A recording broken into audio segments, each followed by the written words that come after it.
it comes to making money on the Sea of Thieves, sometimes that means making compromises. Listen, you and I both know that a loot hole is that much more satisfying when you know that you didn't have to work for it. PvP is the spice of life, but of course I have to recognize that without PvE, there would be no loot for me to steal. So when Rare decided to open up the Vaults of the Ancients, I knew that I had to get my hands on them. The question was just, how do I want to go about that? Naturally, mine and my crew's first impulse was wanting to steal it from somebody else, but I feel like it makes more sense for me to skip a few chapters in my book of tales to allow you guys to find out what the Vault of the Ancients actually is. And surprisingly enough, despite us engaging in the despicable act of PvEing, we actually ended up having some very surprising PvP encounters. There's definitely something to be said about the thrill of defending a loot hole that you worked hard to get, so I guess all there's left to do is pull up a chair, make yourselves comfortable, and enjoy another chapter of the Sea of Tales.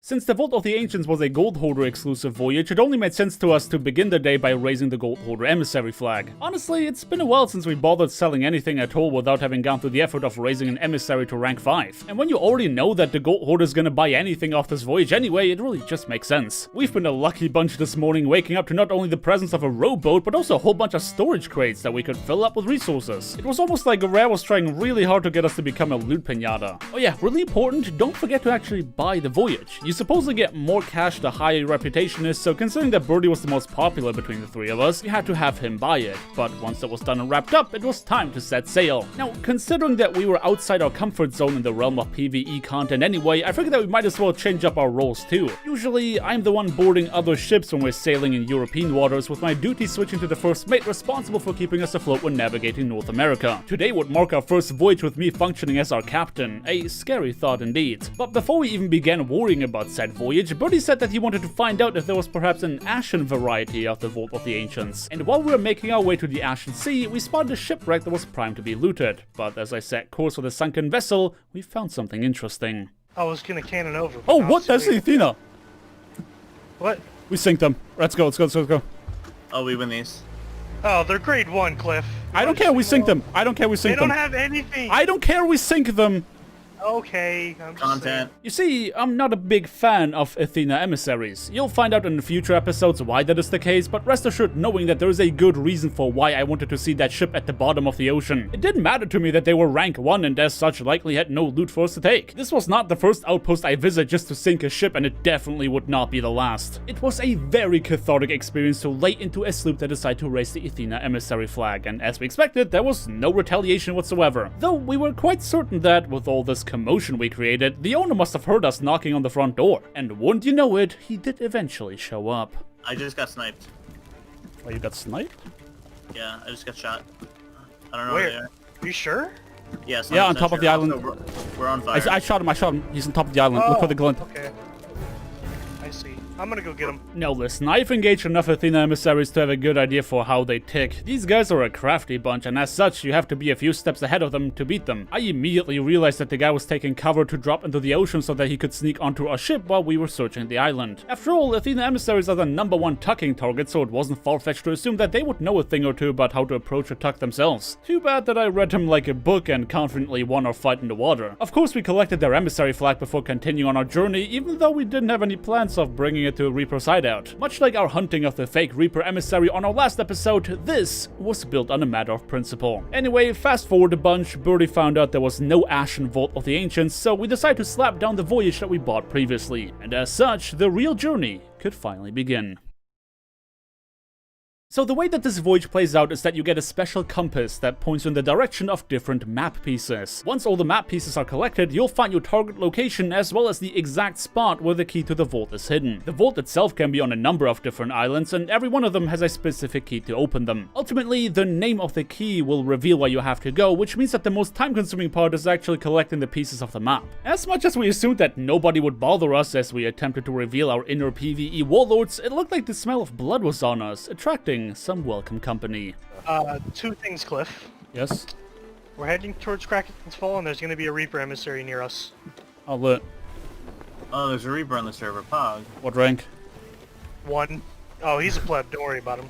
I'm just letting you know. Birdie was right on more than one occasion. Yes, Kraken's Fall would be our first destination, and yes, the Reaper Emissary was definitely trying to fight us. Since I was captaining the ship today, I made the executive decision to try and ram their vessel, just to show them that we meant serious business. Even while sailing under the flag of the Gold Hoarders, we are still Reapers at heart, which means that we wouldn't back down from a fight. Though that first engagement merely had us exchange a few firebombs with no serious damage to speak of. As I was setting course to chase down that sloop, I began remembering several encounters that had us lose miserably in naval combat. I remembered that sailing directly behind somebody is a bad idea because you're just inviting them to get an easy board. Of course, I was trying to play this as smartly as I could, seeing as how I would be the one to blame should we sink. But it didn't take long for me to realize that all they tried to do was bait us into chasing them so they would get the exact advantage that I tried to not grant them. We anchored turned towards Kraken's Fall, assuming that if they wanted to fight us, they would surely come back to keep chasing. After all, it only takes one member of our crew to actually look for the map pieces, meaning we wouldn't have to leave our boat unattended. A skeleton ship rose from the depth of the ocean to try and make our life considerably more difficult, but some simple maneuvers made them disappear as quickly as they showed up. After wasting so much time achieving absolutely nothing, Brandon shot himself into the ocean for the off chance that he could board the sloop, while Birdie made his way onto the island to look for the map piece we needed to complete our voyage. I was now left alone, with my only job being to keep an eye out for enemy ships. It didn't take Birdie long to find the first piece, and just as he did, Rare allowed us to witness something beautiful.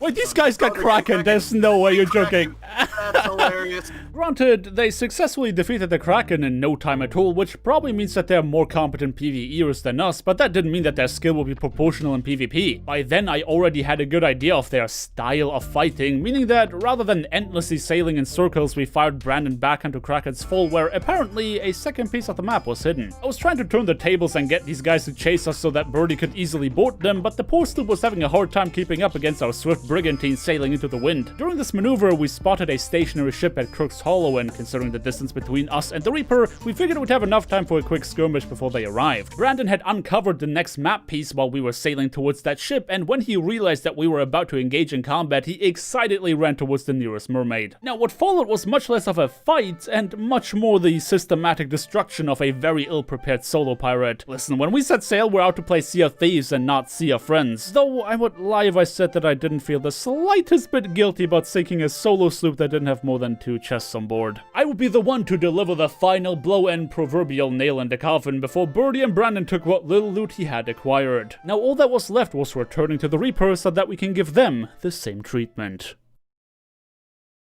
We weren't at all surprised to find out that the Reaper Emissary had enough tenacity to continue on their chase. But rather than ramming into them again, I wanted to make sure that they are neatly lined up behind us as we are leisurely continuing on our journey. And to our surprise, they actually activated my trap card. That anchor turn would be the last mistake they made, as Brandon and Birdie jumped into the water to seize the opportunity and board them. It was now my job to keep sailing in a predictable trajectory to bait them into following right behind me so that they actually sail into my crewmates hiding in the water. Unfortunately, Brandon was pushed down by that ship, meaning that Birdie was now left on his own. Unbeknownst to us, the enemies decided that carrying more than one explosive barrel was a good idea, and as one of them was trying to deposit them in the crow's nest...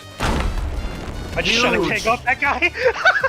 Neither of them survived the explosion, with Brandon having a prime view of their sinking ship. They wouldn't be able to return in time to be able to save themselves, meaning that this fight was over. Without a pesky sloop constantly trying to harass us, finding the other pieces of the map was a piece of cake. We were definitely unlucky in the sense that we had to collect every single fragment to be able to find the X that marks the location of the key. But ultimately, our destination was revealed to be Shipwreck Bay. Our voyage was finally nearing completion, and I have to say, this was more fun than I expected it to be. Attracting PvP by doing PvE may be something that I'll try again in the future, though I will lie if I said that I had perfected the art of tucking at this point. There were still many things I had to learn, and for any of the lessons I've learned so far already, I was yet to master any of them. But the first few months on the Sea of Thieves have definitely been adventurous, if nothing else. And I say all of that before we even got to the vault itself. We arrived at Shipwreck Bay ready to pick up the key that is supposed to lead us to Grand Riches. And just like anything else I've been doing on this voyage so far, it wasn't exactly difficult to get. But when Brandon delivered the key to our ship, I began getting excited. So this is it, huh? Dude, Comment is so excited about this. Comment is so excited about this. Where's like and subscribe? I wanna Oh, you know what? I just realized that I changed his name from like. Let me change it back. Subscribe doesn't seem to care. Subscribe's just like vibing. With the key in hand and our final destination revealed, we made our way to Mermaid's hideout to finally open the vault. The seas were calm and no other ships were anywhere near us, allowing us to safely sail through the waters. Naturally, the most sensible thing to do would be parking the ship at the back of the island, facing towards the Red Sea. But to be entirely honest, we are very convenience orientated around here, so putting it as close to the vault entrance as possible seemed like a good idea to us. And with the vault in front of us, it was finally time to cash in. Alright, moment of truth.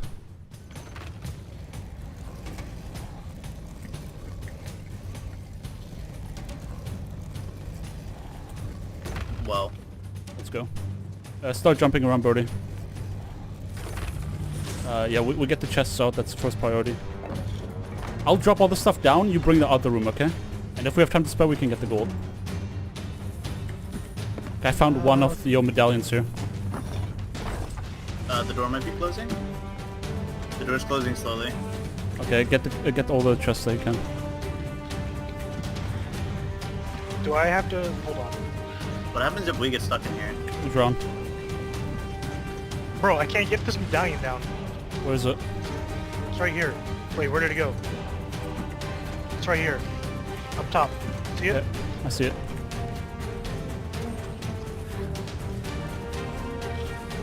Can I get there? I tried that and I can't get it. Oh, I had a problem. Crap. Is there a way to stop the door from closing? Like if you do all No, this? that's not. Even when we succeed, the door keeps closing, so... Dude, I hate this. This is so annoying. Door is almost done. Dude, this stupid thing up there keeps pushing me off to the side when I'm jumping. Ah! Infuriating. Hey, what if we're going about this the wrong way? Yeah, there you go, Cliff. Door stopped. I can't get this. Oh, it's about to close, it's about to close. Bro, this is... Oh no. Oh no. Oh, this fills up fast. Yep. Hey, Cliff. Oh no. Hey, Cliff. Yes? I got the medallion.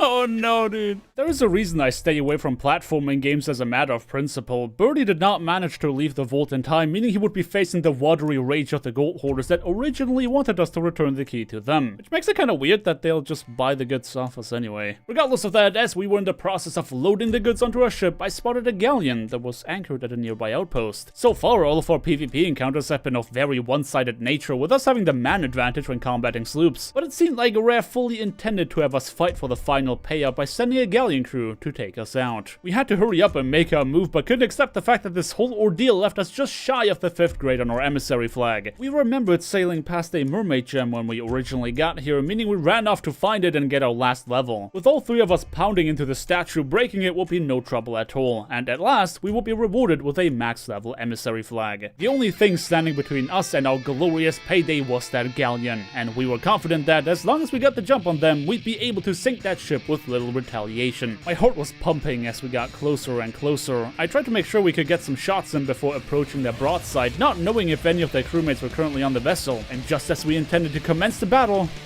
it's done. Did they just... What? You're joking. Bro! That didn't actually just happen. We weren't hyping this up for them to just scuttle right now. We have Reaper cannons, Cliff! Of course they do. Of course they do! Honestly, I've never been more disappointed in my life. You all know how I feel about the means and ways by which I acquire my loot, so to end up in a situation where we emptied the Vault of the Ancients, for the most part anyway, without anyone making a bona fide effort to stop us was very disappointing. Failing to grab the most valuable chest in the Vault meant that, at our current reputation level, our final profits would come down to about 70,000 gold pieces. Not the worst haul I ever had, but the fact that we actually had to do PvE in order to get it meant that I wasn't enjoying it as much as I usually would. I mean, the voyage is great, and we actually end up doing it a second time to succeed in grabbing the chest of ancient tribute, which, all things told, gave us another 80,000 gold on top for that evening. But I feel like you won't be spotting me doing that voyage again anytime soon. I still have a lot to learn when it comes to PvPing, and you know, the only way to get better at something is by actually doing it. With that in mind, we're probably gonna return to the Reapers next time. That reminds me of the communication the Navy was famous for. This is a radio call between an aircraft carrier and an unknown vessel, and the aircraft carrier was rating the vessel like, you need to move out of the way and turn directly north right now. And the vessel was like, no, you need to divert south now. And he goes, no, no, no, no, no. You need to divert north. And the vessel was telling him, no, like USS whatever you are, divert south. And then finally the aircraft carrier was like, unless you want to face the full force of the United States Navy, you're going to divert north. And then the guy was like, this is a lighthouse, your move. Oh, it's so funny.